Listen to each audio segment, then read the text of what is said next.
Hi friends, అందరూ ఎలా ఉన్నారు? ఈ సీజన్ వచ్చిందంటే చాలండి, మార్కెట్‌లో సందడి మొదలైనట్టే. అదేనండి, చింత చిగురు సందడి. ఈరోజు నాన్ వెజ్ ప్రియుల కోసం కోనసీమ స్టైల్‌లో చింత చిగురు chicken curry. Welcome to my channel అలా కిచెన్‌లో. హాఫ్ కేజీ చికెన్ తీసుకున్నానండి. క్లీన్ చేసి పక్కన పెట్టుకోవాలి. ఉల్లిపాయ, పచ్చిమిర్చి. చింత చిగురు ఉడకపెట్టుకోవాలండి. ఇదిగోండి, చింత చిగురిని ఎక్కువ వాటర్ ఏసి క్లీన్ చేసుకోవాలి. ఇదిగో ఇలాగా. చక్కగా దీన్ని ఒక గిన్నెలో వేసుకొని చక్కగా మూత పెట్టి ఉడికించుకోవాలి.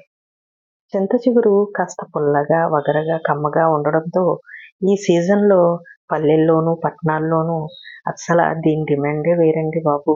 ఇంకా చెప్పాలంటే ఈ చింత చిగురుతో కలిపి ఏ కూర చేసినా సరే రుచి అదిరిపోవాల్సిందే. ఇప్పుడు ఈ చింత చిగురిని పేస్ట్ చేసి పక్కన పెట్టుకుందామండి. స్టవ్ వెలిగించి కుక్కర్ పెట్టుకొని ఒక 5 చెంచాలు ఆయిల్ వేసుకోవాలి. ఇప్పుడు ఉల్లిపాయ, పచ్చిమిర్చి వేసుకోవాలి. ఉల్లిపాయలు మీడియం సైజు 2 తీసుకున్నానండి. అవి సన్నగా కట్ చేసుకొని ఒక 5 పచ్చిమిరపకాయలు మధ్యకి ఘాటు పెట్టుకొని చక్కగా వేసుకోవాలి.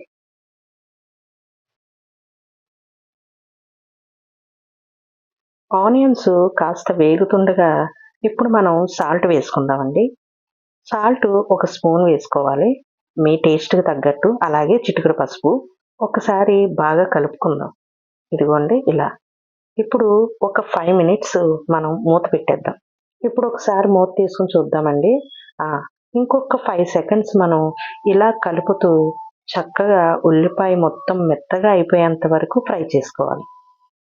ఇప్పుడు మనం చక్కగా ఒక స్పూను అల్లం వెల్లుల్లి పేస్ట్ ఫ్రెష్‌గా రుబ్బుకొని వేసుకుంటే అల్లం వెల్లుల్లి పేస్ట్ టేస్ట్ వేరే లెవెల్ ఉంటుందండి.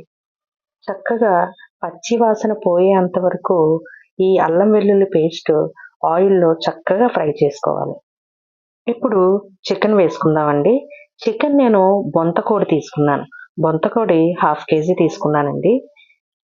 చికెను చక్కగా ఈ మసాలా అంతా చికెన్‌కి పట్టేంత వరకు చక్కగా సిమ్‌లో పెట్టుకొని స్టవ్‌ని చక్కగా ఫ్రై చేసుకోవాలి. ఒక 5 మినిట్స్ వరకు అలా ఫ్రై అయిన తర్వాత మూత పెట్టుకోవాలి. ఇప్పుడు ఒకసారి మూత తీసి చూద్దామండి. ఇదిగోండి, చక్కగా వాటర్ వచ్చినియి కదా! ఈ వాటర్ అంతా చికెన్‌లో నుంచి వచ్చినియండి. ఇంకా నేను వాటర్ ఏమి ఎయలేదు. ఇప్పుడు ఒక 2 స్పూన్లున్నర కారం వేసుకుందామండి. చింత చిగురు కొంచెం పుల్లగా ఉంటుంది కదా! కాస్త కారం ఎక్కువ పడుతుంది. ఇప్పుడు కాస్త కారం వేసాం కదండీ! కొంచెం పచ్చి వాసన పోయేంత వరకు కాసేపు ఫ్రై చేసుకుందాం. ఆయిల్ పైకొచ్చేంత వరకు ఫ్రై చేసుకుందాం. చూడండి, కొంచెం ఆయిల్ వస్తుంది. చక్కగా కర్రీలో నుంచి ఆయిల్ ఎలా వదులుతుందో చూస్తున్నారా? ఇలా హై ఫ్లేమ్‌లోని ఒక 2 మినిట్స్ అలాగా మనం ఫ్రై చేసుకుంటూ ఉంటే ఒక 2 మినిట్స్‌కి ఆయిల్ అంతా పైకొస్తుంది. ఇప్పుడు ఒక పెద్ద గ్లాస్ వాటర్ వేసుకుందామండి. అంటే ఇది పావు లీటరు. ఒక 250 ఎంఎల్ వాటర్ ఉంటుందండి. ఇప్పుడు చక్కగా కలుపుకొని మనం విజిల్ పెట్టేసుకుందామండి. విజిల్ ఒక 3 విజిల్స్ రానివ్వాలి.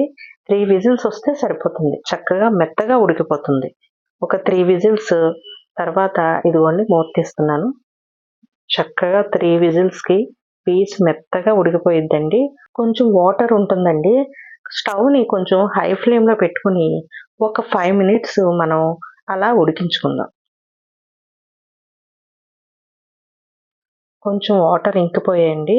ఇప్పుడు మనం మెత్తగా పేస్ట్ చేసి పెట్టుకున్న చింత చిగురు పేస్ట్‌ని దీంట్లో వేసుకోవాలి.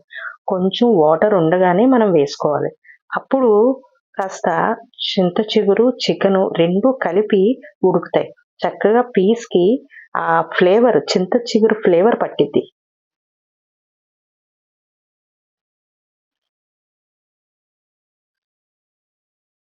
ఒక్క 5 మినిట్స్ మనం మూత పెట్టి ఉడికించుకుంటే సరిపోయిద్దండి. ఇదిగోండి, చక్కగా ఇలాగా గుజ్జుగా, గ్రేవీగా ఉంచుకోవాలి. కర్రీ చల్లారితే గ్రేవీ కొంచెం దగ్గరకవుతుందండి. అందుకే ఈ స్టేజ్‌లోనే మనం స్టవ్ ఆఫ్ చేసుకోవాలి. వేడి వేడి అన్నంతో ఈ చికెన్ కర్రీ వేసుకొని తింటే ఆహా! ఏముంటుందండి. రుచికి రుచి, ఆరోగ్యానికి ఆరోగ్యమండి. Thank you for watching. Subscribe to my channel.